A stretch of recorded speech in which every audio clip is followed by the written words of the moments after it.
오늘 말씀의 제목은 부활의 은혜를 감사하자. 사람이 죽었다가 다시 살아났다면 그것은 아마도 최고의 기쁨이요 또 잔치가 벌어질 것입니다. 오늘 주일은 우리 예수님께서 나를 위하여 십자가에서 죽으셨다가 3일 만에 다시 그런 부활하신 부활주일입니다. 오늘의 말씀은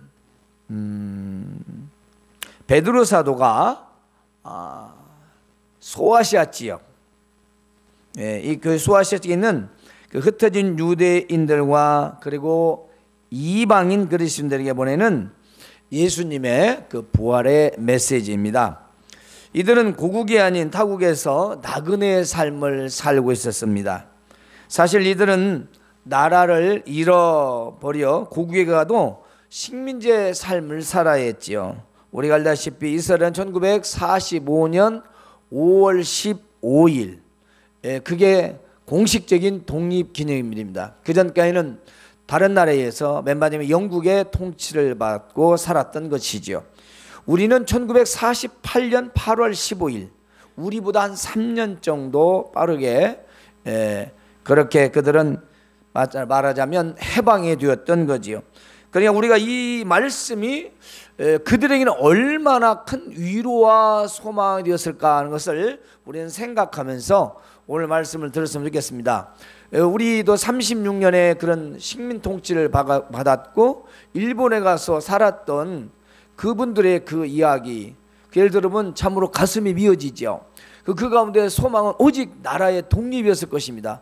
다른 이야기는 들어오지 않을 거예요. 그렇지 않습니까? 그랬듯이 이런 흩어져 있는 그런 유대인들과 그리고 이방인 그리스도인들에게 정말 그들에게 나그네와 같은 삶에서 한 그 시대를 어떤 소망을 가지고 살아했을까, 바로 그것을 전했던 것입니다. 오늘 우리가 이 땅에 사는 동안 우리 역시 나그네와 같은 인생을 살고 있습니다. 그러므로 베드로는 이들에게 이 땅에 사는 동안 어디서 살든지 모두가 나그네라는 것입니다. 결국은 우리는 떠나야 된다는 거지요. 그럼 우리는 예수님의 부활을 왜 감사해야 하는 걸까요? 그것은 먼저 산 소망이 있게 하셨기 때문입니다. 산 소망이 있게 하셨다. 이 세상의 소망은 무엇일까요? 여러분, 우리의 소망은 무엇입니까? 한평생 호의호식하고 쾌락을 즐기고 살다가 그저 연루하거나 질병에 걸려 죽음에 이르지 않습니까? 그리고 그 죽음을 좀 더 연명하고자 우리에게는 몸에 좋은 웰빙 음식, 그리고 몸에 좋은 운동, 그리고 취미 생활, 그렇습니다. 우리 이런 것들을 통해 좀 더 건강하게 오래 살고자 하는 거 아닌가요? 하지만 그 소망을 이룬다고 해서 영원한 것은 아무것도 없습니다. 죽음 앞에서는 그 무엇도 소용이 없다는 것이죠. 그러므로 이 세상의 소망은 구름과 같죠. 또 바람과 같습니다. 또 꽃처럼 피지만 언젠가는 지게 마련입니다. 우리 인생도 마찬가지죠. 그렇게 아름답고 꽃다웠던 청춘도 그저 얼마 지나면 쭈글쭈글한 그런 우리의 피부와 그리고 머리가 허옇게 백발의 노인이 되어가지 않습니까? 저도 많은 인생을 살지 않았지만 엊그제 20대였다라고 생각했습니다.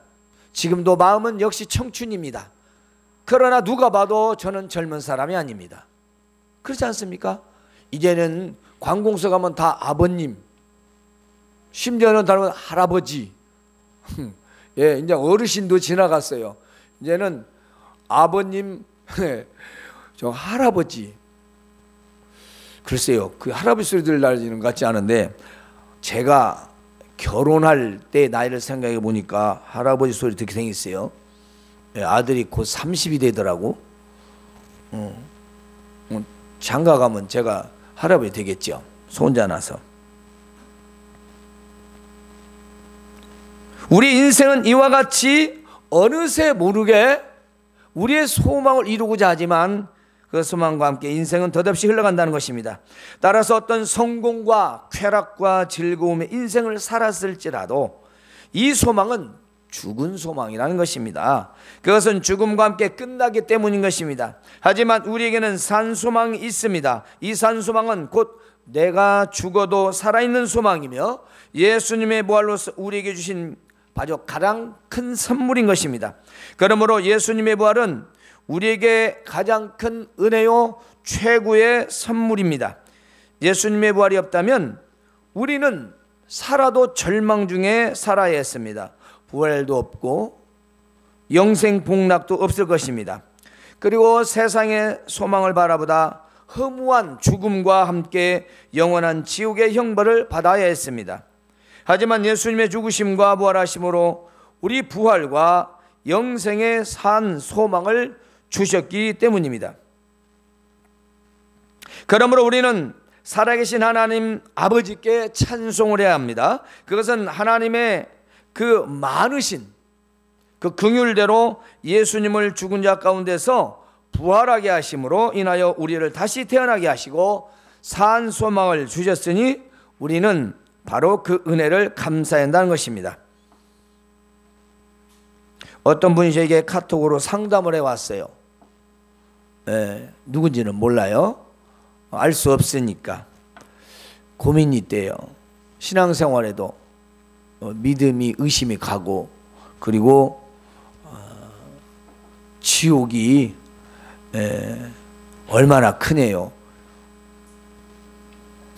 웃죠 여러분들은.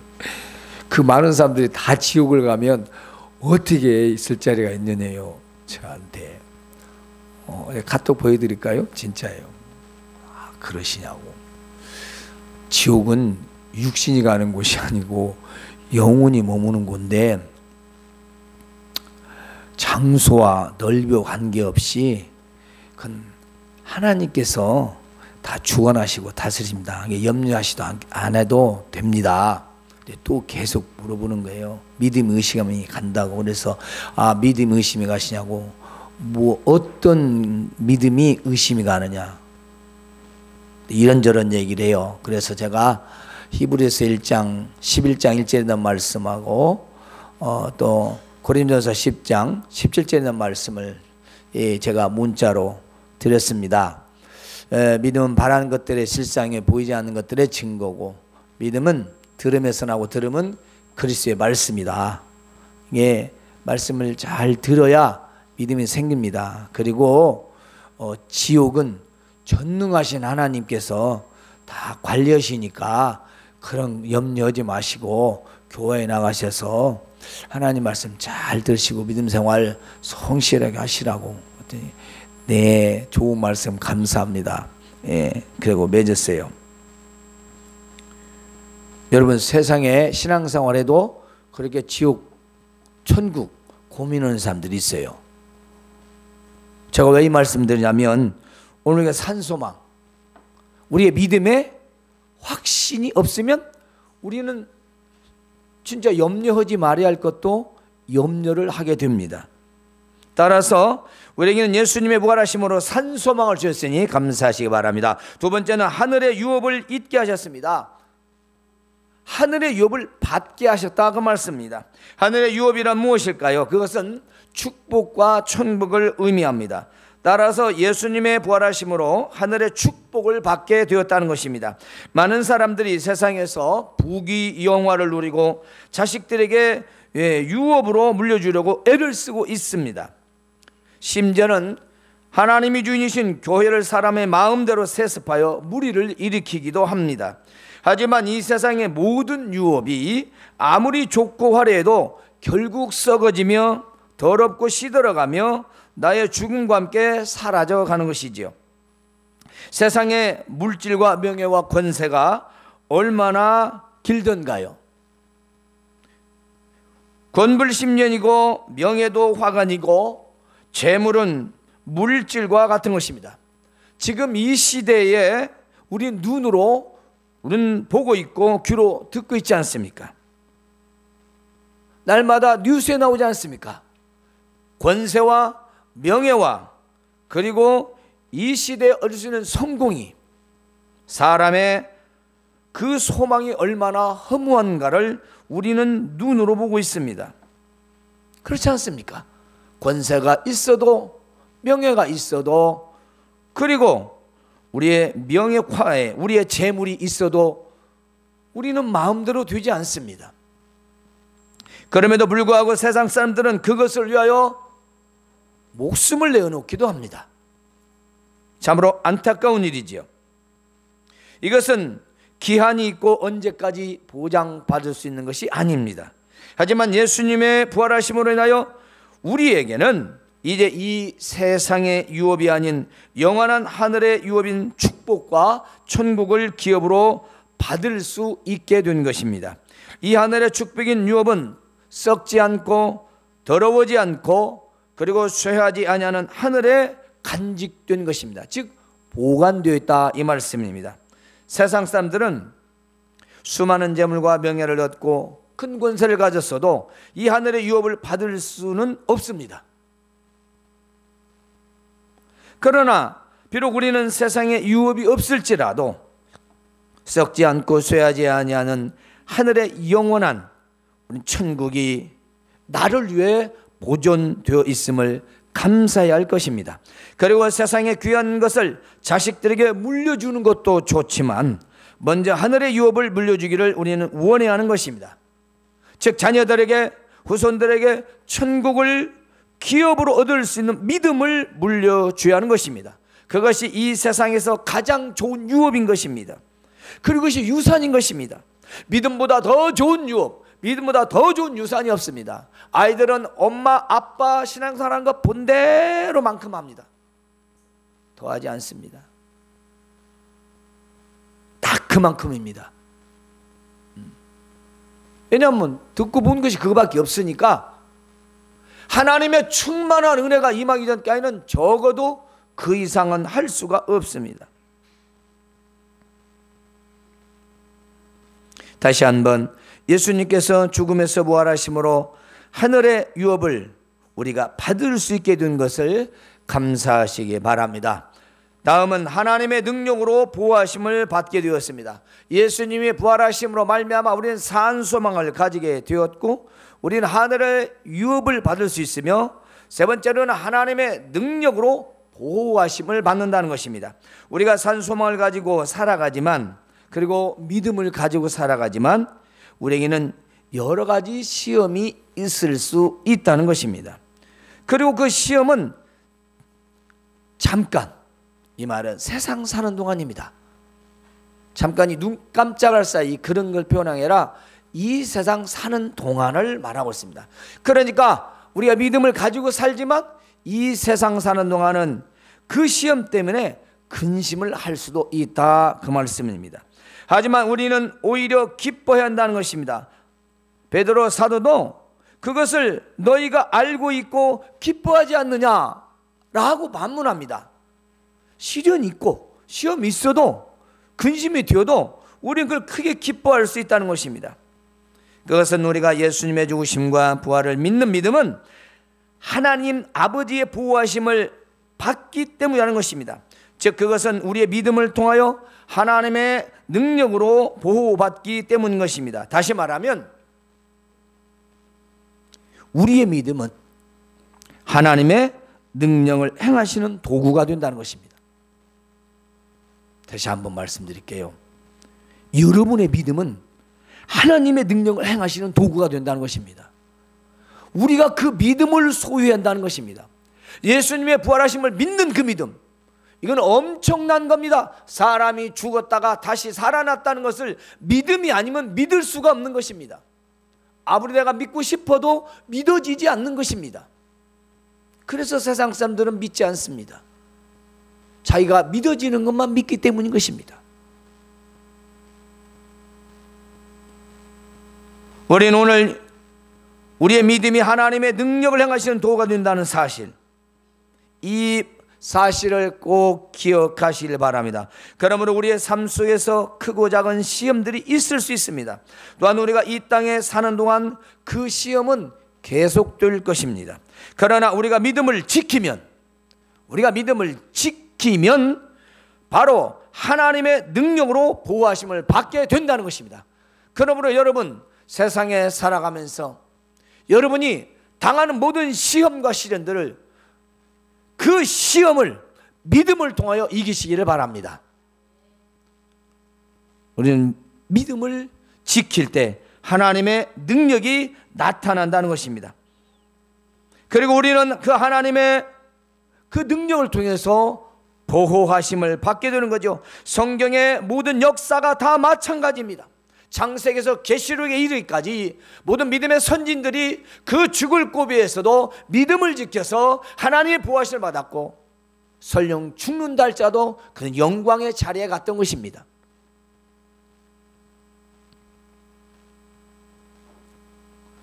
그러므로 우리는 어떤 시련과 역경이 닥칠지라도 예수님께서 무덤에서 부활하셨음을 기억하면서 믿음으로 살아야 합니다.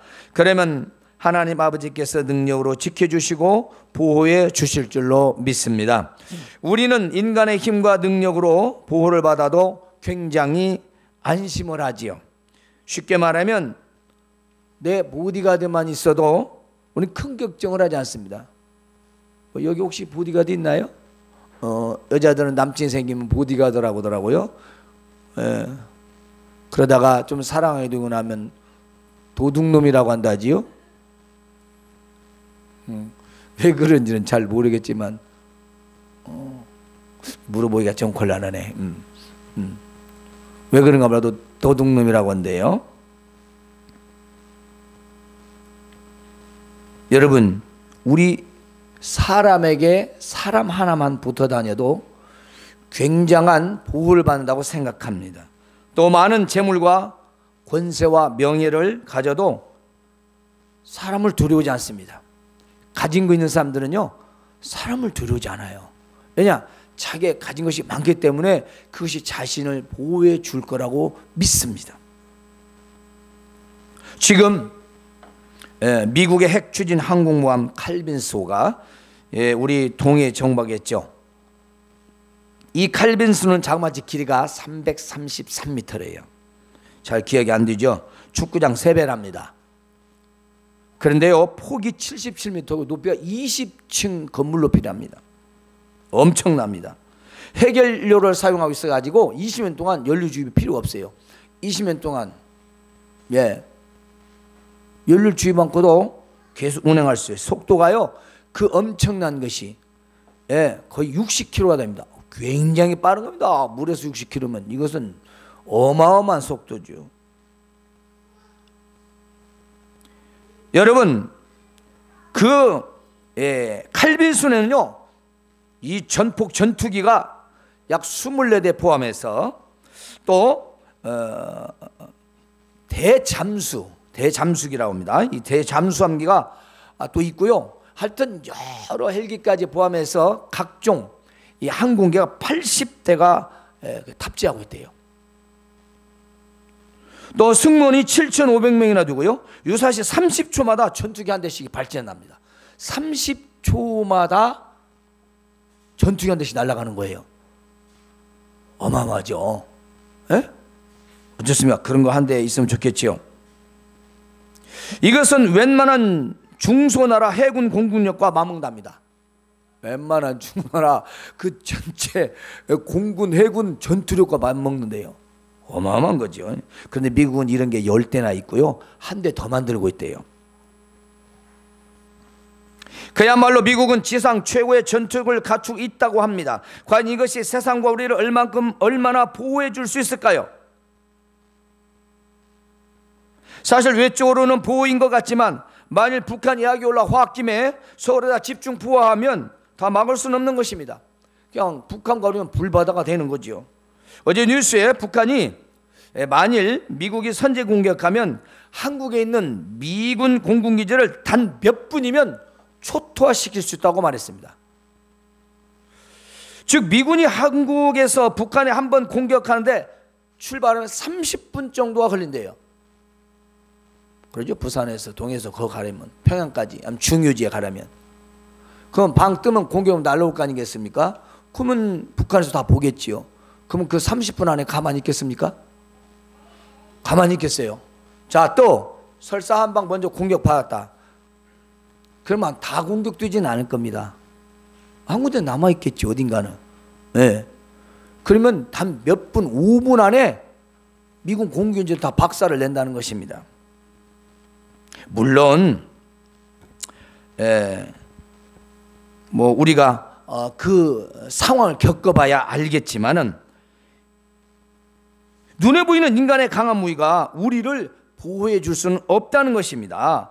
즉 세상의 최고의 무기도 우리를 안전하게 보호해 주는 것은 아닙니다. 그렇지 않습니까?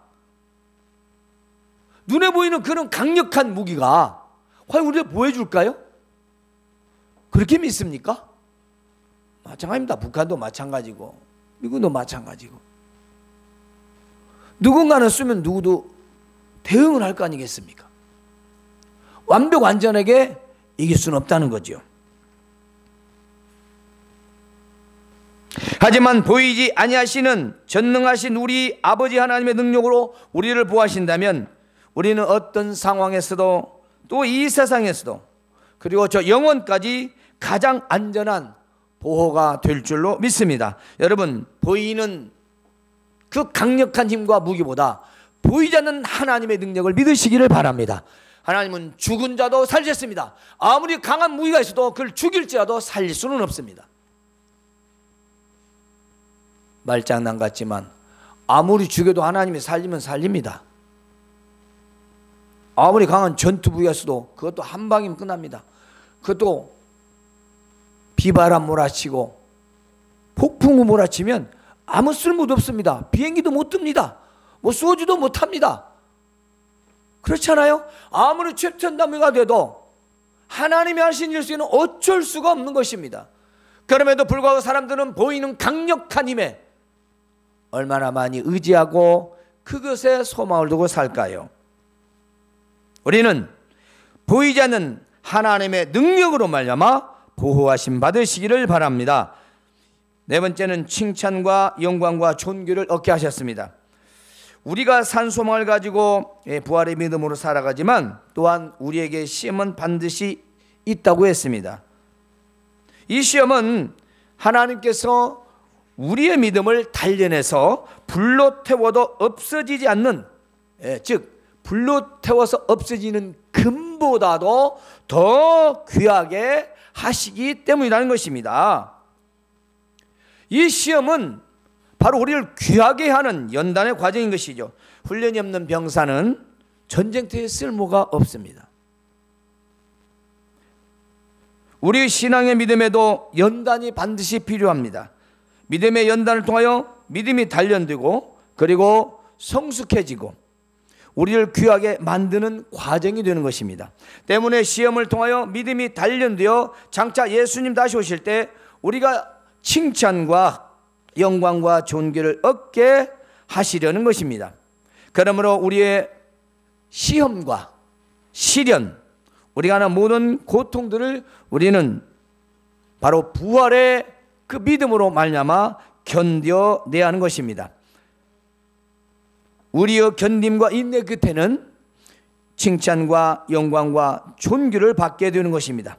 예수님께서 부활하심으로 이제 우리는 이 하나님 앞에서 칭찬도 받고 영광도 받고 우리가 존귀 여김을 받는다는 것입니다. 그러므로 예수님의 이 부활의 은혜를 진실로 감사하시기 바랍니다.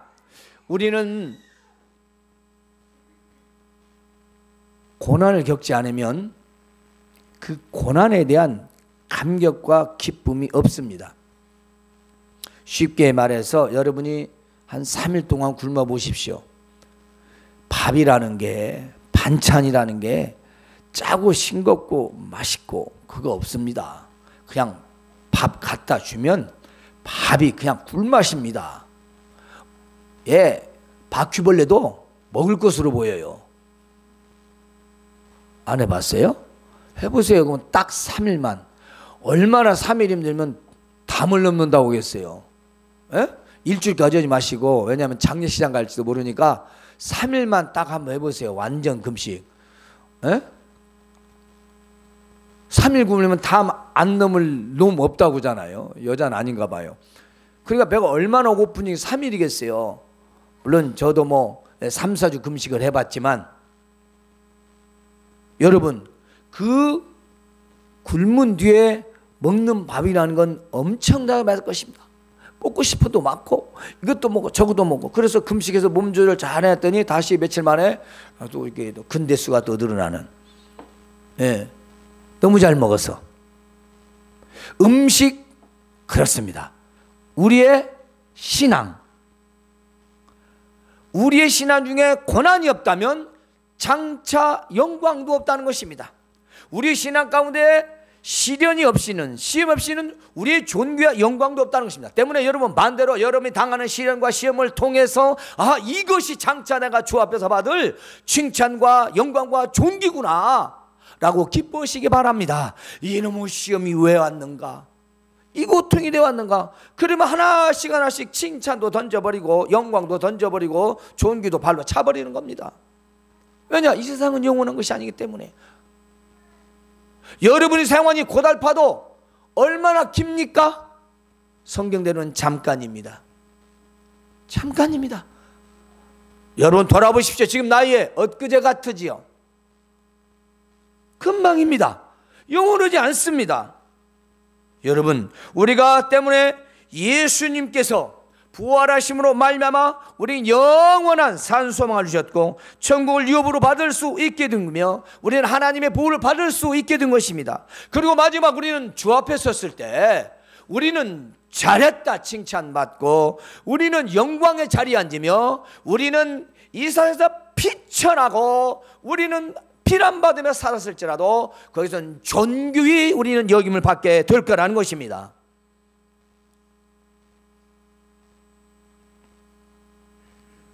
오늘은 예수님 부활을 기념하는 부활주일입니다. 예수님의 부활은 우리에게 너무도 큰 은혜인 것이지요. 그것은 예수님의 부활로 인해서 먼저 우리에게 주신 산소망, 하늘의 축복, 바로 천국, 또 하나님의 능력하심의 보호. 우리 이 땅에 살아가는 동안 완전 완벽하게 우리와 함께 하신다는 말씀입니다. 얼마나 감사합니까? 아무리 어려워도 우리는 하늘의 소망을 두고 천국의 복을 누리며 우리 하나님의 보호하심을 받을 수 있다는 거 아니겠습니까? 그리고 마지막 장차 주님 다시 오셨을 때 하나님 앞에서 칭찬과 영광과 존귀를 받게 하셨습니다. 그러므로 다시 한번 우리는 우리 주님 예수 그리스도의 부활의 은혜를 감사하시는 여러분 되시길 주님의 이름으로 축원합니다. 하나님 우리 아버지 은혜를 감사합니다.